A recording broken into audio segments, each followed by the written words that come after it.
Stranger Things Season 1 unfolds in the quiet, fictional town of Hawkins, Indiana, during the early 1980s, where life seems simple and ordinary on the surface.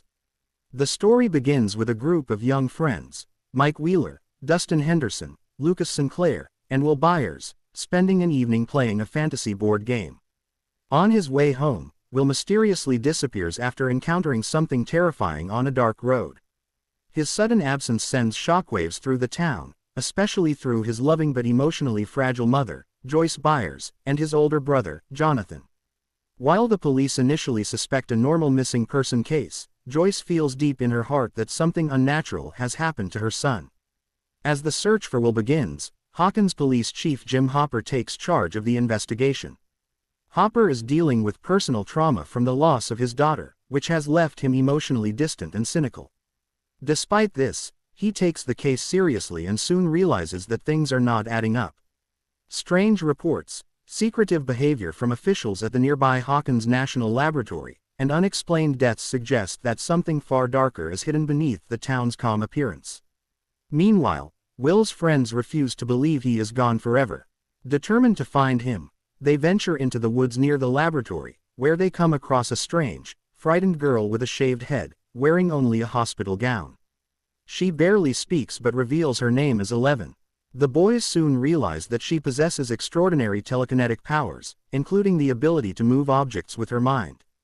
As they hide her from the authorities, 11 hints that she knows what happened to Will and that he is still alive, but trapped somewhere else. Joyce begins experiencing strange occurrences inside her home.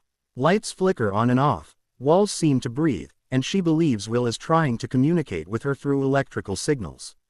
Though most people think she is losing her grip on reality, Joyce becomes obsessed with these signs, painting letters on the wall and using Christmas lights to decode messages from her missing son.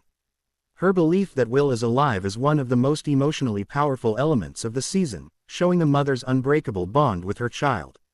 At the same time, Jonathan Byers struggles with guilt and isolation.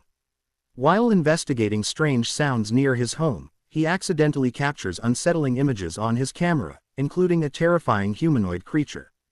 His path crosses with Nancy Wheeler, Mike's older sister, who is dealing with her own emotional conflict. Nancy's best friend Barb goes missing after a night at a pool party, and Nancy slowly realizes that Barb's disappearance is connected to Will's.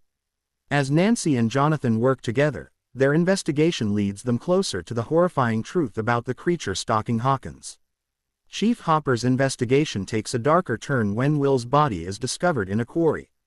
Joyce refuses to accept it, convinced the body is fake.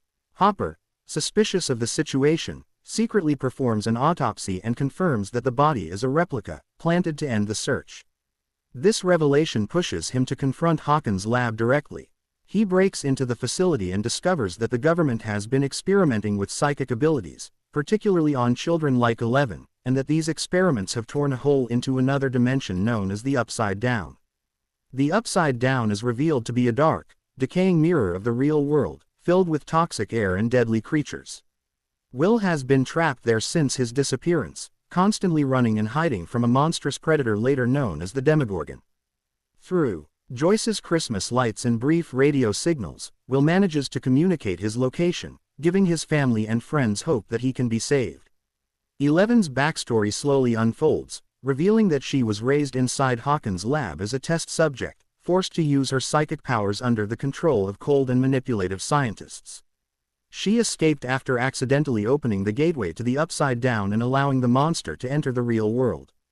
As the authorities relentlessly search for her, 11 begins to form a bond with Mike and his friends, experiencing friendship, kindness, and freedom for the first time in her life. As the danger intensifies, all storylines begin to converge. Nancy and Jonathan arm themselves and set a trap for the monster, while Hopper and Joyce prepare for a desperate rescue mission. Using a sensory deprivation tank, 11 locates Will's exact position inside the Upside Down. Hopper and Joyce enter the alternate dimension through the laboratory's gate, risking their lives to save Will. The environment is hostile and terrifying, but their determination pushes them forward.